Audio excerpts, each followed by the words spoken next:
Hello everyone, today we are going to discuss one more numerical of pre-stressed concrete.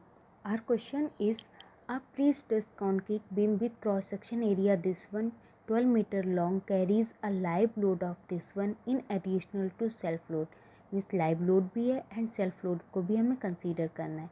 It is pre-stressed with 2000 mm square of high tension steel location at 175 mm from the soffit. Means जो हमने इस steel वास provide की रखी हैं tension provide करने के लिए, दैट इज उसका जो एरिया है वो 2000 mm स्क्वायर है एंड उसको हमने प्रोवाइड किया है 175 फ्रॉम सॉफिट. मीन्स सॉफिट से इतनी डिस्टेंस पे. मीन्स जो ई की वैल्यू है वो हमारी ये हो जाएगी. Means 300 minus 175. The cable profile is straight for full length and stress in it is 800 Newton पर मीटर स्क्वायर. जो प्रोफाइल है वो स्ट्रेट है हमारी केबल प्रोफाइल एंड जो स्ट्रेस हमने दे रखी है दैट इज़ 800 न्यूटन पर mm square. It is bonded with concrete. Determine the location of trust line. हमें इसमें ट्रस्ट लाइन की लोकेशन फाइंड करनी है in the beam and plot the position eight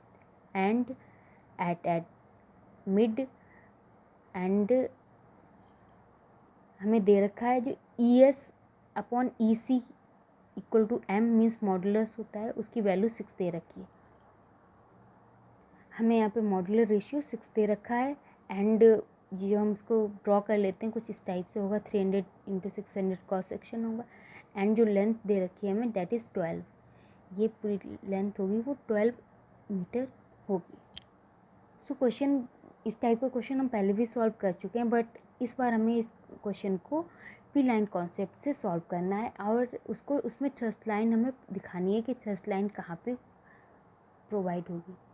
हम इससे पहले के क्वेश्चंस में देख चुके हैं कि प्रेशर लाइन या थ्रस्ट लाइन क्या होती है एंड उसको किस टाइप से लोकेट करते हैं, उसके ऑर्डिनेट किस टाइप से निकालते हैं, शिफ्ट फ्रॉम केबल लाइन किस टाइप से निकालते हैं. So let's solve the numerical.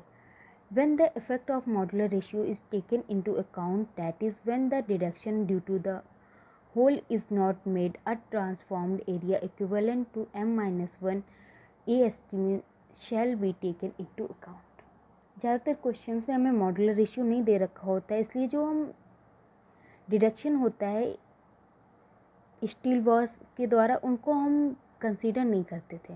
But इस क्वेश्चन में सिंस हमें मॉडुलर रेशियो दे रखा है इसलिए हम जो ये एरिया था स्टील का उसको भी कंसीडर करेंगे. उसके लिए हम क्या करेंगे, उस स्टील के एरिया को कंक्रीट के एरिया में मतलब इक्विवेलेंट कितना होगा, मीन्स स्टील के एरिया को कंक्रीट के एरिया में चेंज करेंगे और देन फाइंड करेंगे कि उसका एरिया क्या होता है. ये हम RCC 1 में इस टाइप के क्वेश्चन हमने किए हैं. So first step is data लिखना. जितना भी डाटा हमें प्रोवाइड कर रखा है एंड जो हमें नेसेसरी है निकालना वो हम निकालेंगे यहाँ पे. लाइक P फोर्स जो हमें वो हम निकाल लेंगे. यहाँ पे हमें दे रखा है स्ट्रेस इतनी दे रखी है एंड इसको हम एरिया से मल्टीप्लाई कर देंगे. ये एरिया ऑफ स्टील है जो कि हमें दे रखा है. Then we get this one. Now x हम फाइंड करते. वैसे तो अगर ये इसको कंसीडर ना हम करते तो x तो हमारा ये हो जाता x डैश, सॉरी ये x डैश है, ये हमारा यही हो जाता. बट यहाँ पे सिंस ये दे रखा है इसलिए हम इसको भी कंसीडर करना है, इसलिए हम x डैश को न्यू तरीके से निकालेंगे. नाउ इसको निकालने का तरीका क्या है, ये हम इसको टॉप से निकाल रहे हैं. तो फर्स्ट ऑफ ऑल ये पूरा एरिया एंड ये जो रेक्टेंगल वाला है ये एरिया एंड इसका CG, area into CG, then इसका एरिया इंटू CG, जो भी ऊपर से CG होगा वो होगा. एंड जो एरिया हमने लिखा है 10,000, सॉरी यस 10,000, इसको हम इस टाइप से निकालेंगे. ये तरीका होता है स्टील के एरिया को कंक्रीट में चेंज करने का. m-1 AST. m की वैल्यू हमें 6 दे रखी थी एंड AST हमें इतना दे रखा था. So we get this one. इससे हम x डैश फाइंड करेंगे. ये टॉप से हमें मिलेगा 306.57 mm. नाउ हम मोमेंट ऑफ इनर्शिया निकालेंगे. पहले तो मोमेंट ऑफ इनर्शिया निकालना इजी होता था b/d³/12, but now moment of inertia निकालना थोड़ा सा ट्रिकी होगा.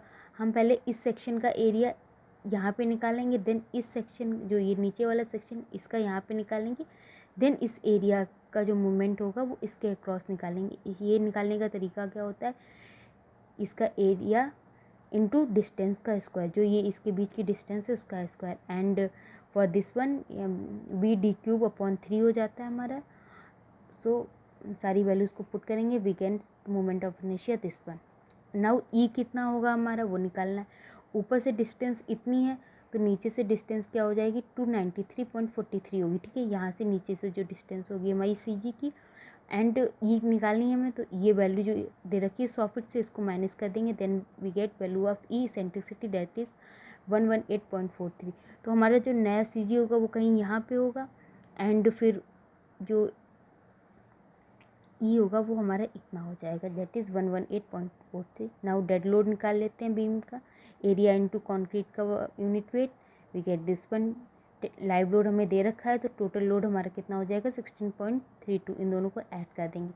नाउ मिड पे हम प्रेशर लाइन कॉन्सेप्ट में जो मोमेंट होता है एट दैट सेक्शन वो इम्पॉर्टेंट होता है, इसलिए हम मोमेंट एट मिड भी निकालेंगे एंड मोमेंट एट एंड भी निकालेंगे। मिड का हमें पता है WL²/8 होता है, we get this one.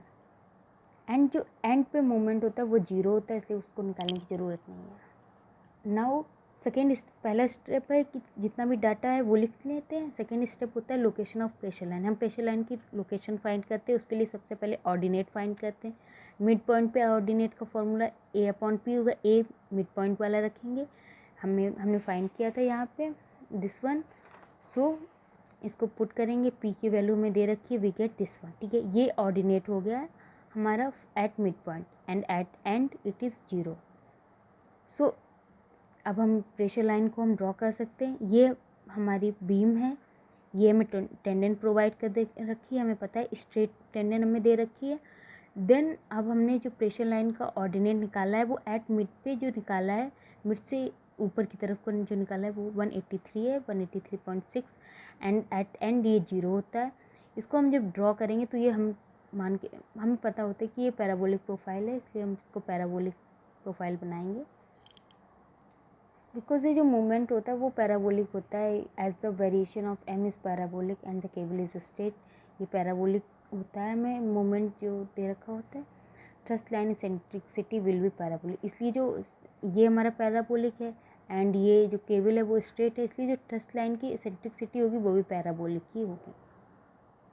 Thank you.